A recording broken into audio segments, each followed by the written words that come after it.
Hi అండి. Sweet shop స్టైల్‌లో super టేస్టీగా, కమ్మగా, క్విక్‌గా తయారయ్యేటట్టుగా, చాలా సింపుల్‌గా, ఈజీగా మనం ఎవరమైనా ప్రిపేర్ చేసేటట్టుగా లడ్డూలు పర్ఫెక్ట్ మెజర్‌మెంట్స్‌తో మీతో షేర్ చేస్తున్నాను. వచ్చే పండుగలకి తప్పకుండా మీరు గూడా ఈ విధంగా ట్రై చేయండి. కప్పు కొలత గాని, గ్లాస్ కొలత గాని ఇదిగోండి 2 కప్పుల వరకు జల్లించిన శనగపిండి అనేది బోల్‌గా కాకుండా అలా కొంచెం గట్టిగా ఒత్తేసి తీసుకోవాలి. తర్వాత కొంచెంగా 1 పించ్ ఆఫ్ వంట సోడా అనేది వేసి తగినన్ని వాటర్ మిక్స్ చేసి ఇలా జారుడు పిండి లెక్క కలుపుకొని బాగా నూనె కాగిన తర్వాత ఇలాంటి జాలి గంట లేకుంటే లడ్డూ పలకలు దొరుకుతాయి చూడండి. అందులో మనం ఇలా పూస పూస మాదిరి బూందీ అనేది వేసుకోవాలండి. బూందీ చాలా త్వరగానే ఫ్రై అవుతుందనమాట.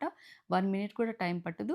పైన కొంచెం కలర్ చేంజ్ అవుతుంది. లోపల సాఫ్ట్‌గా ఉంటుంది. అలా బూందీ అనేది తయారు చేసుకోవాలండి. ఇలా బూందీ వేసిన ప్రతిసారి జాలి గంటను కొంచెం తుడిచేసి బూందీ వేసుకుంటే పూస పూస లెక్క వస్తాయి. తర్వాత కొన్ని ఇలా డ్రై ఫ్రూట్స్ వేయించిన తర్వాత ఇదిగోండి బూందీ చల్లారిన తర్వాత ఒక 2 గుప్పెల వరకు ఇలా మిక్సీ వేసి పక్కన పెట్టేసుకునేసి ఇప్పుడు పాకం కోసం 2 కప్పుల వరకు శనగపిండి తీసుకున్నాం గనుక 2 కప్పుల వరకు చక్కెర తర్వాత హాఫ్ కప్పు వరకు మనం వాటర్ మిక్స్ చేసి ఇలా లైట్‌గా తీగ పాకం వస్తుంది చూడండి. అప్పుడు స్టవ్ ఆఫ్ చేసి కొంచెంగా యాలకుల పొడి, కొంచెం పచ్చకర్పూరం వేసి దించిన తర్వాత ఇలా బూందీ తర్వాత డ్రై ఫ్రూట్స్ అన్నీ వేసి కొంచెం చల్లారిన తర్వాత గోరువెచ్చగా ఉన్న టైంలోనే మనం ఇలా ఉండలు చుడితే సరిపోతుంది. చాలా సింపుల్ ప్రాసెస్. జ్యూసీగా సూపర్ టేస్టీగా అచ్చం స్వీట్ షాప్‌లో మాదిరిగా ఉంటాయండి. బయట కొనాల్సిన అవసరమే లేదు. ఇంట్లోనే ఈజీగా తయారు చేసుకోవచ్చు. ఇలాంటి మంచి మంచి రెసిపీస్ కోసం మన ఛానల్‌ని ఇప్పుడే సబ్స్క్రైబ్ చేయండి. Thank you for watching. Bye అండి.